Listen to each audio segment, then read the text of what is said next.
Welcome to the Oklahoma Venture Forum podcast. I am so excited today to be joined by the CEO of Sci-Lume Labs, Oliver Shafaat, who is also my office mate. And we are going to have a fantastic conversation today about sustainability and fashion. Like two things that I don't think go together very often, do they, Oliver? Not really, or not something that I ever really thought about until I got into it. Yeah, and so, I mean, this is intimidating for me because I'm sitting across from someone who, like, knows all the sciencey things, and I'm over here with my marketing brain, so you're going to have to, like, speak to me like a kindergartner. Can you handle this? I mean, I have a kindergartner. So small words, simple explanations. No, I'm just kidding. So tell me about Sci-Lume. So I founded Sci-Lume Labs about a little over 3 years ago now. Okay.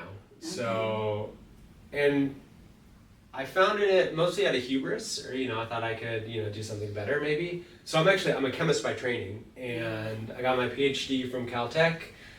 I spent a lot of time in the sub-basement of Southern California, so it was always sunny and 75 there. Yeah. But it was also always sunny and 75 upstairs, so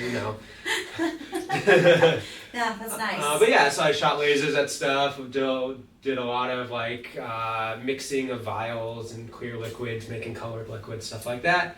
After that, I moved to Japan. And so I lived in Japan for about 5 years. And I moved there for a variety of reasons. I'd always wanted to live abroad. I traveled a lot, spent summers abroad, but never lived abroad. And so that was something that I really wanted to do.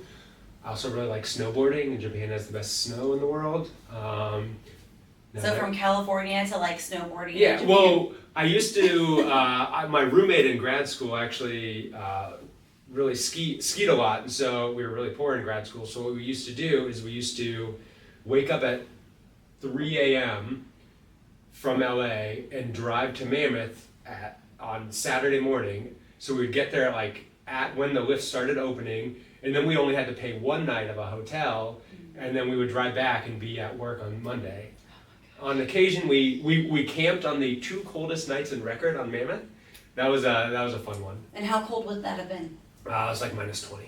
Oh goodness. Yeah, but that's a young person's story. Yeah. Well, one of them was in the car, and I had a 94 Accord that had one of the trips we crossed over to 300,000 miles, but it had a fold down back seat, and I'm not the smallest, I'm not the biggest, but I'm not the smallest, and he's a little shorter and a little bit bigger than me. Yeah. And we were sleeping in the car, but it wasn't one of those fold down seats where it's square. It for some reason came at an angle, so we're basically facing each other, smushed in to the car. So we brought the tent the next time. That's awesome. So moved to Japan, and I worked at a company there, biotech there, that it's called Spiber, and it's a portmanteau of spider and fiber. So spider silk is a holy grail of material science because it's this weird fiber that is really, really strong and also just stretchy enough. And so what that means is it's really tough. Mm-hmm. And so if you think about something like carbon fiber or glass fiber, really strong, but you can't really stretch it at all. It shatters, right? Yeah. And then you think about something like spandex, which is really, really stretchy, but it's not that strong. And so this is a weird balance of the two. People have been trying to make spider silk industrially for a very long time. You can't farm spiders, they're cannibals. So you can't we farmed silkworm silk, right? Yes. And that's because they just sort of do their own thing, but spiders eat each other, so you can't farm them. People have tried to do that for hundreds of years. I think there's a French guy who did this. So with the advent of biotechnology, we can study what that silk is at a molecular level, and then use the technology that's been developed since the 90s. And DuPont tried to do this for a while. I think it was DuPont. Anyway, a big chemical company tried to do this, didn't really succeed. On and off, people have been doing this, and this is sort of that next generation. So it's they're trying to make spider silk fiber, but in the lab at an industrial scale, right?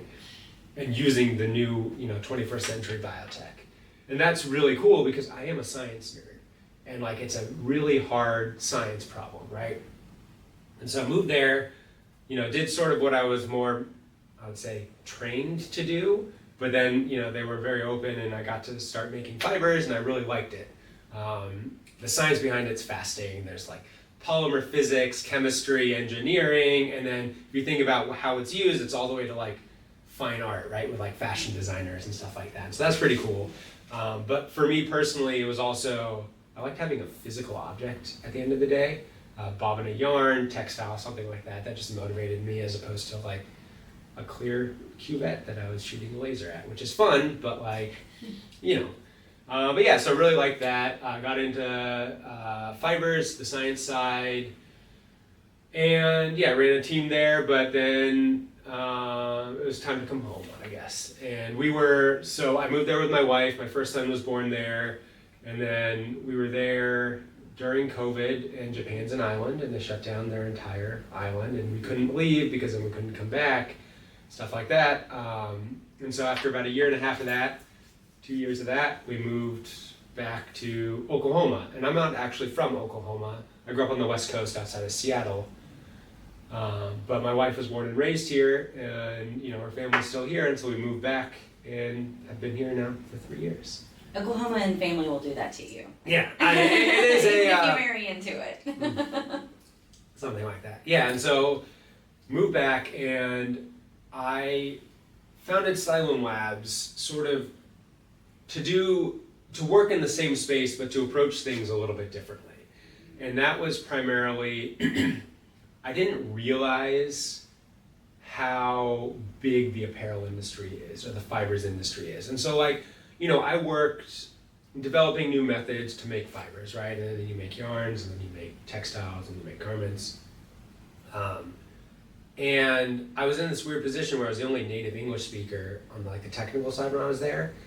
And so I'd sit on a lot of business development meetings and, listen to brands and listen to what they want and stuff like that. And it was okay, they want that. And so I was trying to learn what they want, but also I was okay, what is your minimum that you need? And these minimums are huge to even start to work on development. And I'm okay, how much do we make?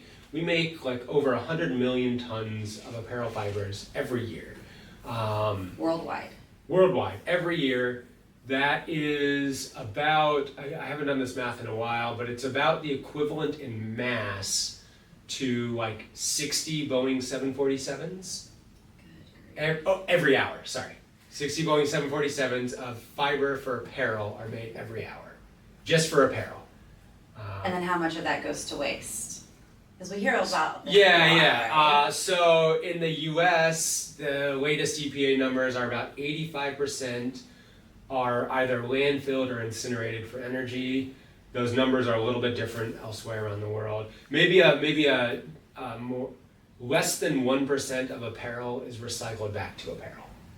That is staggering. Yeah, and it's shocking. 100 million tons is a number that I've learned to be able to understand. But yeah, it's we make that many Boeing 747s every hour, or billions and billions of garments, right? I've talked to brands that make 10 billion garments a year. I don't have a I own 7. I'm a nerd. I'm unfashionable. I don't ever buy clothes. I repair clothes. I don't understand this. It's not something that, and that scale was just so big compared to what I thought it what we need, right? And so the idea behind why I founded Sci-Lume Labs is how can we have a fiber that can scale to the levels that we need so we can make an impact, right?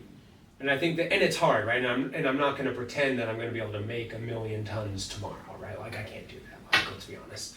But if we do it, if we use methods that we know we can start to scale, right? Or use infrastructure that we know we can start to scale, then that's make sure that we can make these, because it's always ultimately it comes down to cost. Regardless of sustainability claims, it's all about cost. And so we need to be able to make something that can scale because we get that cost benefit, but also if we can make something efficiently, then we can bring down the cost, right? We're really good at making plastic because we're really efficient at it. And so if we, and that's why it's so cheap, right? Like plastic is not bad. It's how we use plastic that's bad, right? Like we can hand down our Ziploc bags like we do fine china, like the material itself will hold up just as well, right? But we don't because it's less than a cent or whatever it is, right? So I want to go back to this company in Japan and the spider silk and sort of how it's relating to the fabric that what do we say, fabric, or what do we say, threads, or yarn is sort of the word that I use. Yeah. Okay, so going back to how you're building, so is the spider silk thing that's being tried to do there, they're trying to create so it's stays around for a really long time, and that's kind of the same thing that you're carrying through, so that people that create something with your yarn, and we're going to talk about that in a little bit in the naming and around all of those pieces, will also just the shirt can hang around for 100 years. So so what I was doing in Japan and what I'm doing now, completely different. Okay. Same field, sustainable apparel fibers. Yeah. Completely different.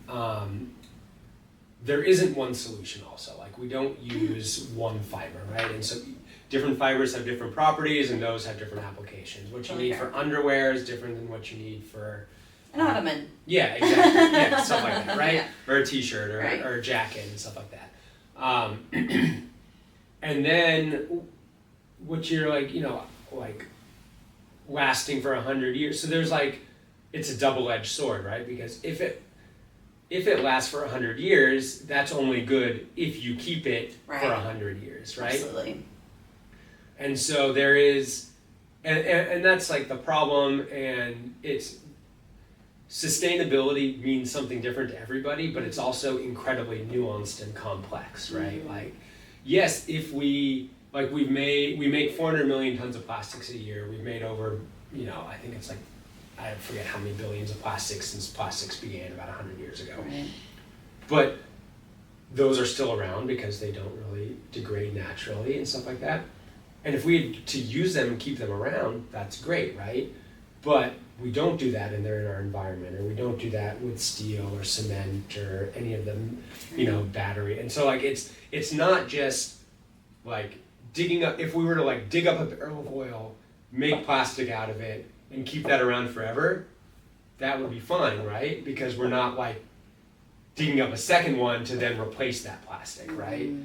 And so it's an incredibly nuanced and difficult problem where you want to make it the most sustainable clothes that you have, that you can buy, are the ones you already have, right? And then you repair them, and then you buy secondhand, or you get stuff like that, right? And that is what we can do as consumers. But yeah, so it's this weird thing where we want to make high quality clothes, but also we need to have optionality at the end of life. If they do get recycled, which less than 1% does, then we need to have that technology, which we're working on to develop, where we can take something made of our yarn, break it back down, and then build it back up to be 100% again, right? So we need to have that recycling technology that we developed, but also if it ends up in our environment, we want to make sure that what we're trying to do is we're trying to make sure that it's effectively food for microbes, right? So they can use it and eat it, and it doesn't stay in our environment forever. It's not toxic.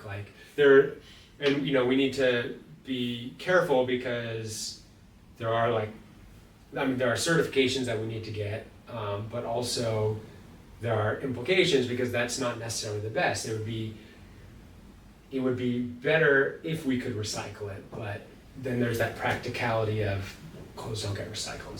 So it's this optionality that we're trying to build in. I like that. And so the Bylon, which is Sci-Lume's Labs version of this, how is this tackling? Yeah, and so how contributing, right? Yeah, and so how it's evolved over the last 3 years. Please tell. In terms of our philosophy and everything. Yeah. And I think that so it really comes down to what does sustainability mean to us? And I think first and foremost, it doesn't matter if we have the most we have a negative impact fiber if nobody will buy it. And what that means is like how we've approached this. We need to make sure that when we're at scale, we can compete on cost, because nobody's going to buy it if it costs anymore. That's just the world we live in. I'm not counting on regulations. I'm not counting on anything like it. It has to be cost competitive. And then the next is it has to have the same or better performance, because if you have two things that cost the same and one is worse, you're going to buy the better one, right? And so with that in mind, what we've done is, I'm a little bit biased, but because I'm a chemist, but we're using chemistry. We're not using synthetic biology. We're not using really biotechnology. We're using chemistry. Like, chemistry is not a scary word. It's just like baking is chemistry. I like cookies. Do you like cookies? Yeah, exactly, right? Like, brewing beer is chemistry. Like, I like beer, So we're using chemistry, and the reason why we're doing that is, one, I'm a chemist, but also that infrastructure exists and it's really efficient. Like, that's why plastics are so cheap, is because we use chemistry to make them, and they convert very efficiently and very easily and at lower temperatures and pressures than metals or than ceramics. And so what we've done is we've designed it to basically, so we have like a 3-step process. And so it's designed to take protein-rich agricultural waste. We like mix it in a bucket. Like you've seen my tens of Home Depot buckets that I have in the office. I got a lot of them. But yeah, like we mix it in the bucket, we get out something. We take out this intermediate, and then we put that in another thing, in another reactor, right? And these are all sort of standard processes. Like, the chemistry is novel that we've developed, but they're made to be used in the existing petrochemical infrastructure, right? And we run another reaction, and then we take what we get out of that, and we run another reaction to make, our Bylon material in the same ways that we make nylon and polyester. So basically, you can think about it as like, we're making Bylon in the exact same way, except instead of taking oil, we're taking, it's designed to use bio-based feedstocks, and then at the end of life, we can recycle it, or, ideally we can put it, like, if it ends up in our environment, it won't be there forever. Fascinating. Do you have like videos of the process or anything where some of these like things, or is that like giving away too much information? Well, I mean, I have like some videos, but I'm the chemist, not the marketing person, and so like I do not have like we have some videos on our what's the professionals, LinkedIn. Yeah, clearly where some of the processes and stuff like that. So. Okay, we may have to work something out, because I'm so fascinated by this. This is when we were talking about extruders the other day, right? Yes, like, yeah. Doing all of this machinery.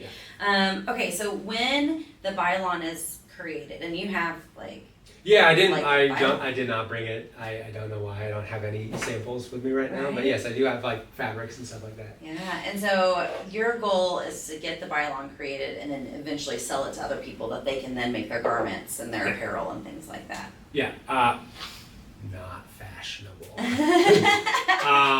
Yeah, we don't want to be an apparel brand. I don't think that that's how we, or at least I, can have the biggest impact. Right.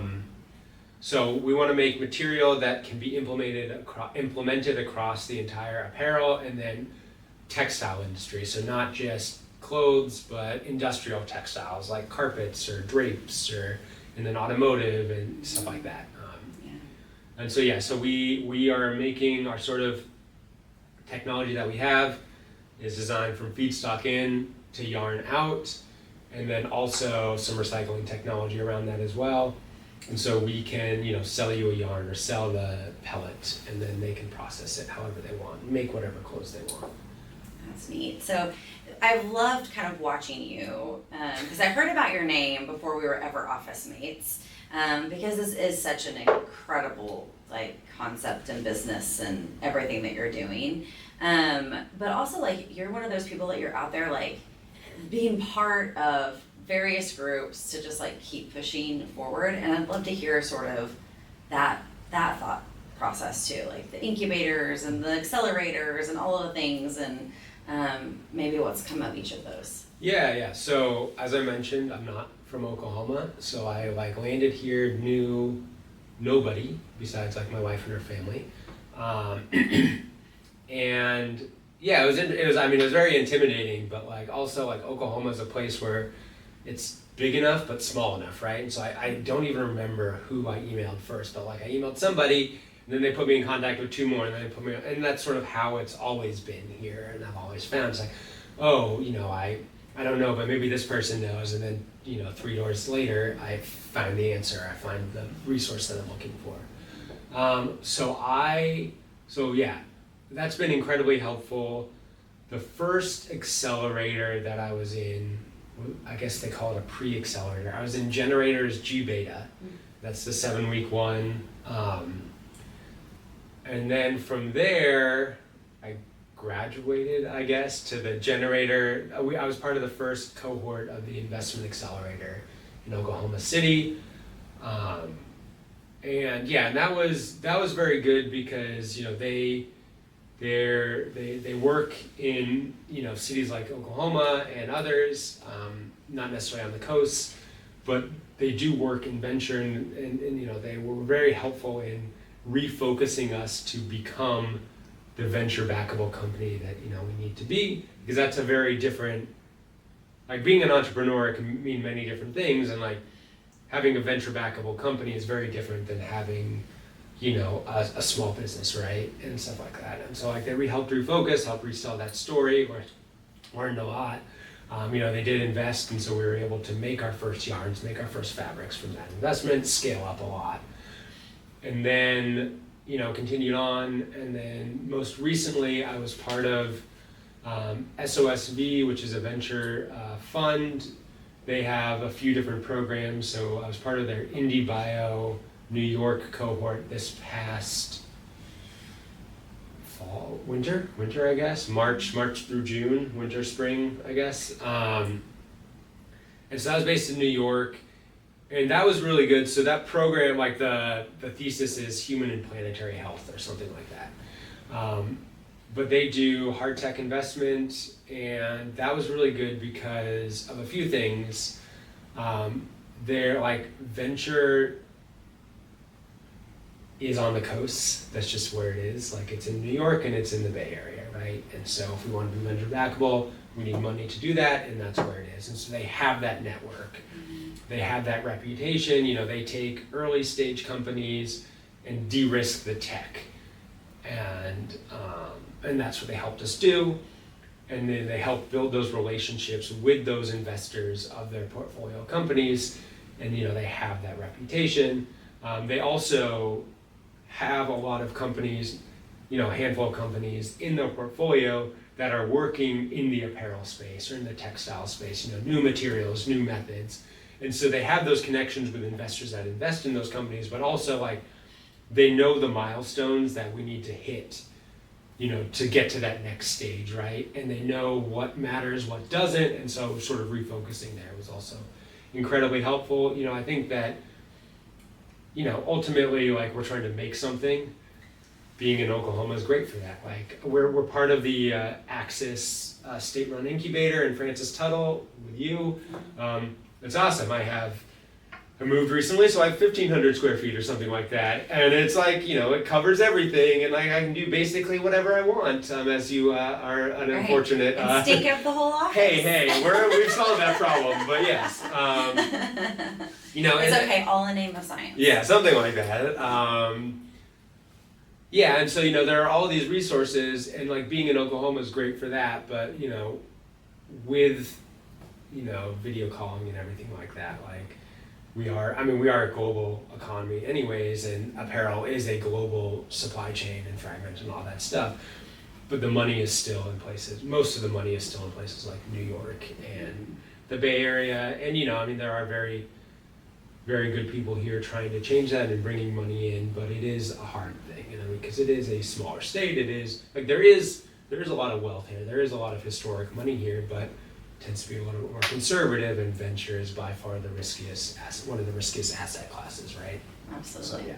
And so that's sort of your path now, is finding someone or someone's who like believe in the technology, that are watching it, that look at the samples and go, oh yeah, this is a thing, and then investing? Yeah, so we're out of that program. We're trying to raise a seed round, and so it's trying to find investors for that seed round. Yeah, and so we've raised a, I guess, pre-seed round over the last 3 years, effectively. But and did you do that entirely with like various accelerators and things like that, or kind of a mix match? It's a mismatch of it's a mismatch of everything. The couple programs that we were in, family and friends, some personal money, stuff like that. So. Yeah. Oh, what an exciting time. Yeah, it's fun. It's exhausting. Yeah. It's fun, and I mean that's like, I am very interested and motivated to see I want to be right. Maybe I like, and so I want to see if I can do it right. I want to see if my idea is good, and maybe that's not necessarily the most flattering of characteristics that I have but yeah, I want to see if I can do it right. Yeah. I think in order to put ourselves out there as entrepreneurs, no matter the type, like I have teased with the team, so we start our meetings with like highs, lows, surprises, and pretty traditionally my surprise is always like, woke up this morning and we didn't have another 20 new clients. But like one day I think it's gonna happen, because like you could just go to the site and you can like make your purchase, right? And then you have a marketing team. And I'm like, I know I'm a little delusional, but like I just think this is gonna catch up. And then I actually read something in one of the books I was reading that was like, entrepreneurs have to be a little bit delusional in order to like keep chasing the thing. And so I was like, okay, I guess I'm on the right track then. I'm gonna keep my delusion intact and like just keep focusing on the thing. And I think that like what is cool for me is like, this started with an idea that like I sat down with like a 6-pack of PBR and was like reading papers and patents after I put the kids to sleep, right, at like 2 a.m. or something like that. And then I made like the first sample in a friend who like is a professor and like let me use like a corner of his lab for a little bit. I'm like, okay.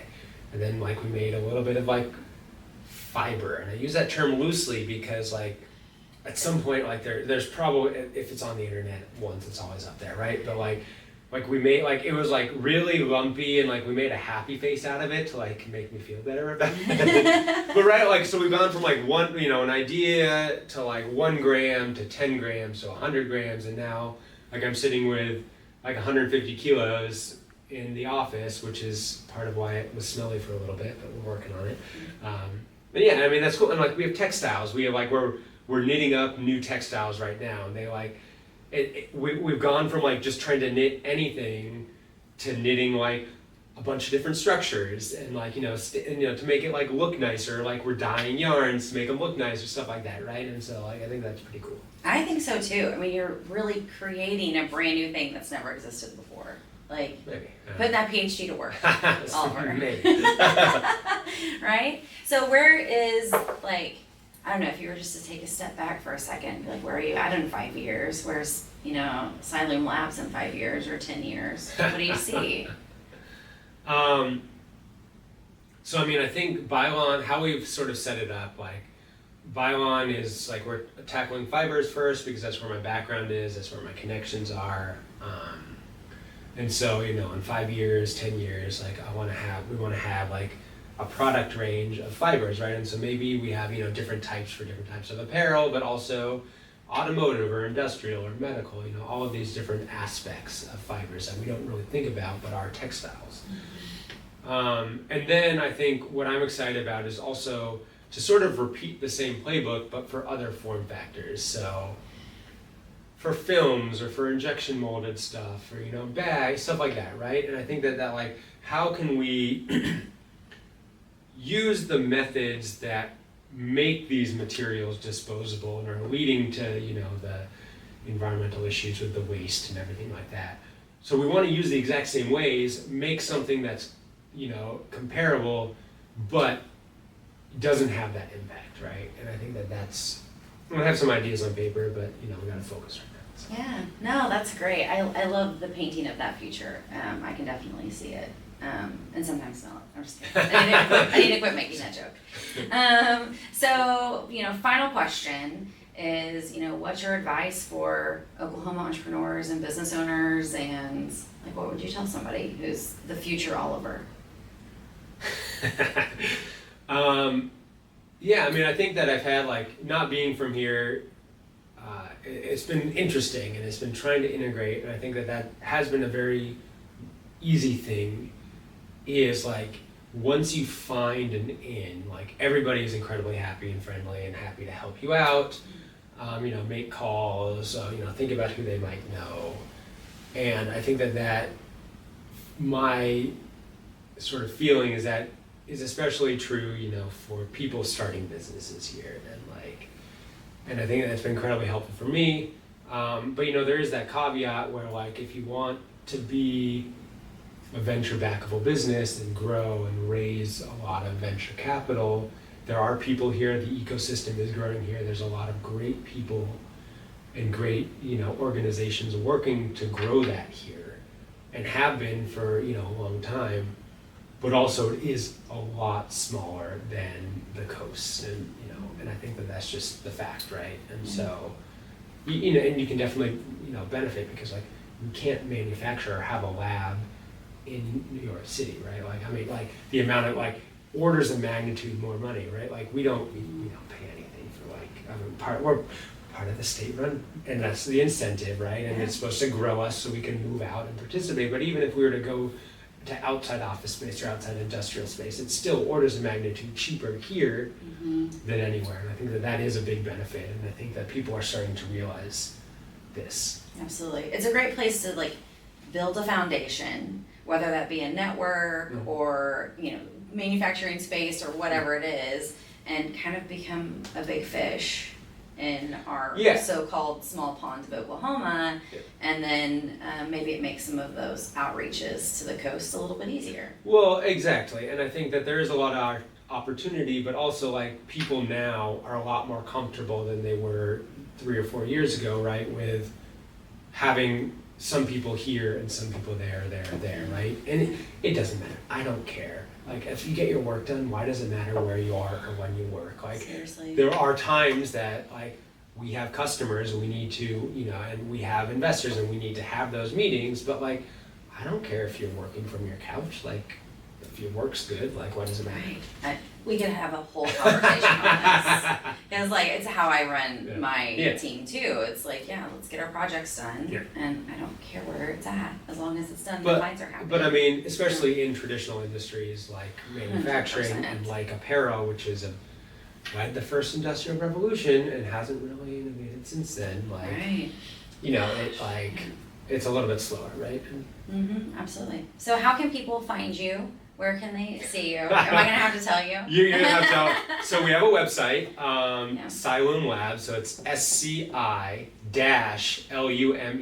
LABS. I feel like your marketing person's come on, Oliver, why'd you put a dash in there? That's okay. I do think, anyways. We are most active on LinkedIn. Sci-Lume Labs? Yes. You're gonna find Oliver and Sci-Lume Labs. Yeah, so I'm on LinkedIn. Sci-Lume Labs is on LinkedIn. We post mostly, we post about the industry, stuff like that, as well as you can see videos and stuff like that of what we're doing in lab, dyeing stuff, extruding, stuff like that. We do have an Instagram.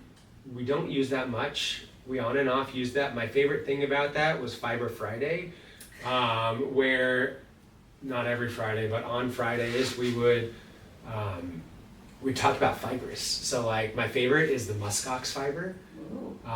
So muskoxes live up in the Arctic. They're these.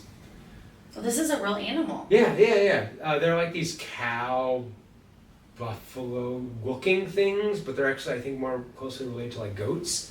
The baby muskoxen are adorable. But they have these, because they live up there, they have these really fine fibers that are undercoats, just like vicuna, which are maybe more famous, that live up in the Andes. And you can make, you can buy a vicuna jacket for tens of thousands of dollars. So but these muskoxen, live up in the Arctic and they have these really fine fibers. But we talk a little bit about that, or like other fibers and stuff like that. So, but we haven't done that in a while because I'm a science nerd and never really used social media personally, and I don't understand social media. Well, I think that's a really I know, good start. That's yeah. really interesting. I would totally watch that. So yeah, and we have like links and stuff like that, but primarily on LinkedIn, talking about sort of the industry and what we're doing and stuff like that. So. Absolutely. Okay, and so for anyone listening or watching, November 13th, we get to hear Oliver at the Oklahoma Venture Forum luncheon and give his pitch along with a few other startups who are going to be included that day. So I hope to see you there, and you can hear from Oliver directly. And thank you all for listening today and joining Oliver and I for our podcast. Thank you.